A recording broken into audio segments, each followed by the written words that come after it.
നല്ല വാട്ടച്ചോ. ഇന്നെങ്കിലും സ്വന്തമായിട്ടൊരു ചായ അടിച്ചു കുടിക്കാന്ന് വിചാരിച്ചു. താൻ ഇങ്ങനെ ചായ സ്വന്തമായിട്ട് അടിച്ചും കുടിച്ചും ഇരുന്നോ?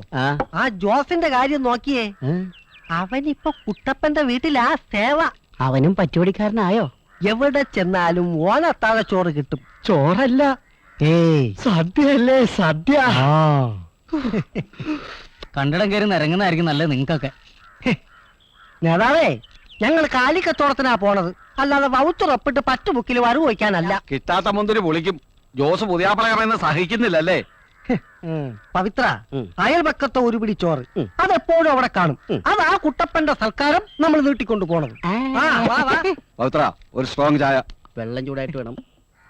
ഒന്ന് കൊടുക്കടാ, ദാഹിച്ചിട്ടല്ലേ. അവൻ അതൊക്കെ പറയും. ഒരു ചായ അഡ്വാൻസ് ആയിട്ട് അടിച്ചു വെക്കണ മോനെ അവൻ. ഇപ്പൊ എവിടെ പോയിട്ട് വരിക? പശുവിനെ കൊണ്ട് വർക്കിച്ചന്റെ വീട് വരെ ഒന്ന് പോയി. ജോസിനിപ്പൊ നല്ല കോളാ. അങ്ങോട്ട് പിടി പിടി. ഇതാ പൈസ. മൃഗാശുപത്രി തുടങ്ങിയിട്ട് എന്താ കാര്യം? ആളുകൾക്ക് ഇപ്പോഴും പഴയ പതിവ് തന്നെയാ. മനുഷ്യനായാലും മൃഗമായാലും ഉണ്ടായ കാലം മൂലമുള്ളതാ ഈ ചവിട്ടിക്കല്. അതങ്ങനെ നിക്കാനൊന്നും പോണില്ല. പിന്നെ ചിലയിടത്തൊക്കെ കൂടിയും കുറഞ്ഞു ഇരിക്കും. പിന്നെ അതില് മാത്രം മായം ചേർക്കാൻ പറ്റത്തില്ല. അല്ലേ പവിത്ര? മൂസാക്ക, നിങ്ങൾ ആ ജോസിന്റെ വലിയ ചങ്ങാതിയല്ലേ? ആ ജോസിനൊന്ന് ഉപദേശിച്ച് ആ മാഷിനെയും മീൻകാരനൊന്ന് വിരട്ടിക്കൂടെ? അതിനുള്ള പണിയൊക്കെ ഞാൻ ചെയ്ത് കഴിഞ്ഞ്. അന്ന് എന്താ ആണി വിഴിഞ്ഞാണിരിക്കുന്ന? ചായ എടുത്തു കുടി.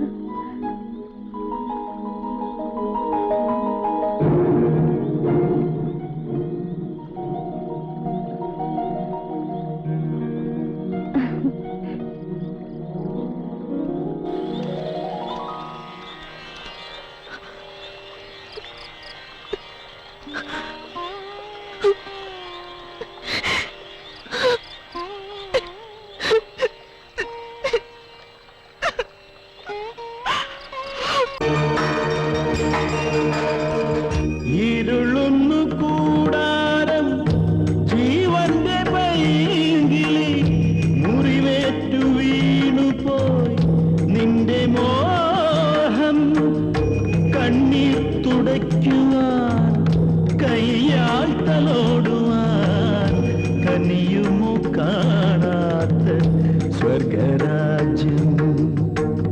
ഇരുളുന്നു കൂടാരം ജീവന്റെ പൈങ്കിളി മുറിവേറ്റു വീണുപോയി നിന്റെ മോഹം കണ്ണീർ തുടയ്ക്കുവാൻ കയ്യാൽ തലോടുവാൻ കനിയുമോ കാണാത്ത സ്വർഗരാജ്യം.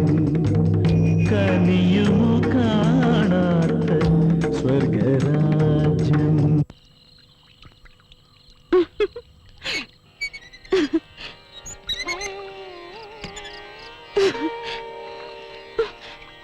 എന്താ ഇത്? ജോസ്, വിട്.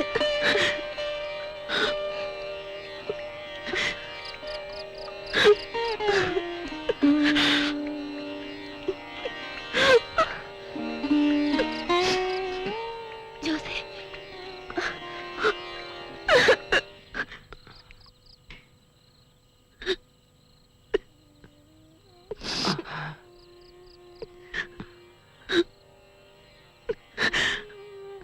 അപ്പ എന്റെ കണ്ണുകൊണ്ട് കണ്ടതാ. അയാൾ എവിടുന്ന് പറഞ്ഞയക്കണം. മോളെ, ഇത് നിന്റെ അപ്പന് കർത്താവ് തന്ന ശിക്ഷ. ഞാൻ ചെയ്ത തെറ്റിന് എന്റെ മക്കൾ അനുഭവിക്കാൻ പാടില്ല ഒന്നും. വേളാങ്കണ്ണി മാതാവ് കാക്കും. നീ ധൈര്യമായിട്ടിരിക്കും.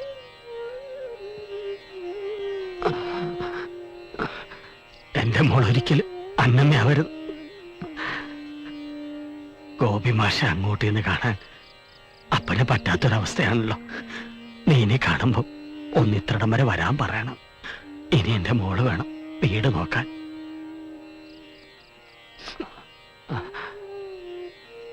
അപ്പനോട് പറഞ്ഞ കാര്യങ്ങളൊന്നും നീ ആരോടും പറയരുത്.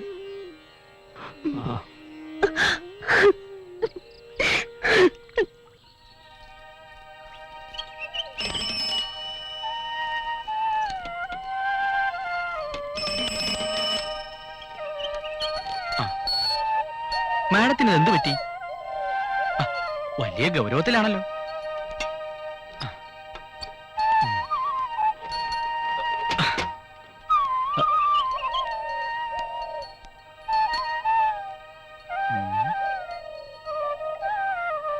സീരിയസാ? എന്നോട് മിണ്ടണ്ട, ഇനി ലിസിയോട് മിണ്ടിയാ മതി. ഓ, അപ്പൊ അതാ കാര്യമല്ലേ. കാളവർക്കിടെ എല്ലാ പെൺമക്കളും മന്ദബുദ്ധികളാണെന്ന് ഞാൻ അറിഞ്ഞിരുന്നില്ല. തമാശ കാര്യാവണുണ്ട്. തമാശയല്ല, കാര്യത്തിൽ തന്നെയാ. അന്ന് ഋഷി സംസാരിച്ചത് ലിസി കാര്യമായിട്ട് എടുത്തേക്കുക. ശരി, ഒരു കാര്യം ചെയ്യാം. 2 താലി വാങ്ങാം. അങ്ങനെയൊക്കെ തോന്നും. ആണുങ്ങളുടെ മനസ്സ് ആർക്കറിയാം? എടി, നീ ഇത്ര പാവമായാലോ? ഒരാൾക്ക് ഒരാളെയല്ലേ സ്നേഹിക്കാൻ കഴിയൂ? പ്രേമം പ്രേമം എന്ന് പറഞ്ഞ നിസ്സാര സംഭവം. തടി കേടവിടെ പണിയാ. ഇപ്പൊ തന്നെ നാട്ടുകാർക്ക് മുഴുവൻ അറിയാം നമ്മൾ തമ്മിലുള്ള പ്രേമം. ഒരു കാര്യം പറയാം, വെറുതെ ഇതിന്റെ ത്രില്ല് നീയായിട്ട് കളയരുത്. അല്ല ഋഷി, എന്റെ അനുജത്തിക്ക് ചെറുപ്പം മുതലേ കൊതിച്ചതൊന്നും കിട്ടിയിട്ടില്ല. എനിക്കിപ്പോ ഏറ്റവും പ്രതീക്ഷയുള്ളത് ഋഷിയിലാണ്. അതുകൊണ്ട് എന്റെ അനുജത്തിയെ ഞാൻ ഋഷിക്ക് തരുന്നു. ഋഷി സമ്മതിക്കണം, പ്ലീസ്.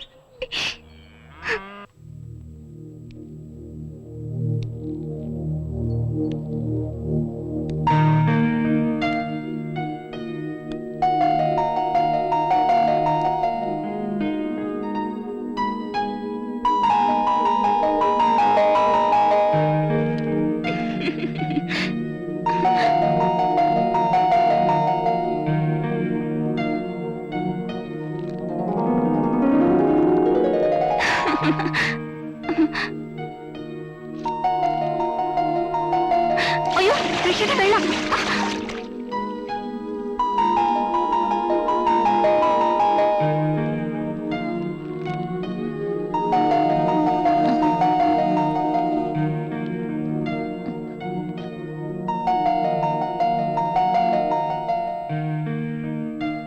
ഋഷി,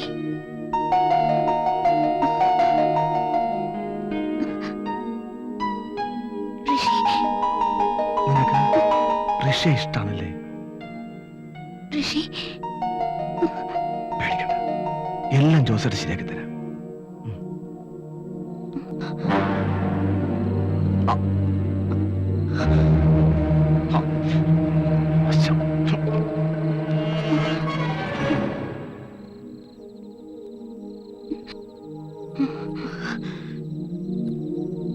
എടി,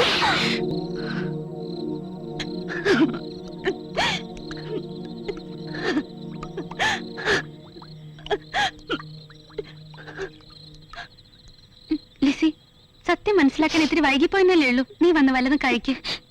വേണ്ട ചേച്ചി, എനിക്കൊന്നും വേണ്ട. ഒന്നും കഴിക്കാതെ പട്ടിണി കിടന്ന് മരിക്കാൻ മാത്രം നീ അത്ര വലിയ തെറ്റൊന്നും ചെയ്തിട്ടില്ലല്ലോ. ഒരു ചെറിയ അബദ്ധം, അതാർക്കും പറ്റും. അതെ ചേച്ചി, എന്റെ അറിവില്ലായ്മ കൊണ്ട് ഞാൻ അയാളുടെ കെണി കുടുങ്ങി. ചേച്ചി എന്നോട് ക്ഷമിക്കണം. സത്യത്തിൽ ദൈവം എന്നെ രക്ഷിച്ചത്. അല്ലെങ്കിൽ വൃത്തികെട്ടവൻ. നമ്മളെ രക്ഷിക്കാൻ നമ്മൾ എന്തെങ്കിലും വഴി കണ്ടേ പറ്റൂ. എന്തു വഴിയാണാവോ എന്റെ അനിയത്തിമാർ കണ്ടെത്തിയിരിക്കുന്നത്? ചേച്ചിക്കും കൂടി ഒന്ന് പറഞ്ഞെന്നാ കൊള്ളായിരുന്നു.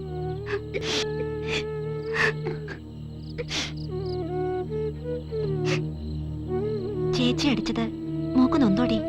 ഇല്ല ചേച്ചി, ഇല്ല. ഒരു ഈർക്കിലെങ്കിലും എടുത്ത് എന്നെങ്കിലും നിങ്ങളെ രണ്ടാളെയും ഞാൻ അടിച്ചിട്ടുണ്ടോ? മൂത്തമ്മയുടെ മകളെന്ന നിലയിൽ ഈ ചേച്ചി എപ്പോഴെങ്കിലും നിങ്ങളോട് പെരുമാറിയിട്ടുണ്ടോ? അന്നേരത്തെ ദേഷ്യത്തിന് ഞാൻ നിന്നെ അടിച്ചു പോയതാ. എന്നോട് നിങ്ങൾക്കൊന്നും തോന്നരുത്. ഇല്ല ചേച്ചി, ഇല്ല.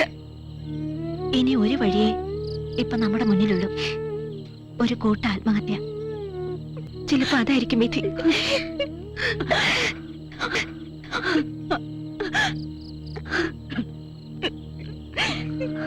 എല്ലാം എന്റെ തെറ്റാണ് മക്കളെ, എന്റെ തെറ്റ്. ഞാനില്ലാതായാൽ ഒരു പരിഹാരം ഉണ്ടാകുമെങ്കിൽ അതിന് ഞാൻ ഒരുക്കുക. ഒരു നിമിഷത്തെ എന്റെ തെറ്റ്, അതാ എല്ലാത്തിനും കാരണം. ഋഷിയേട്ടാ,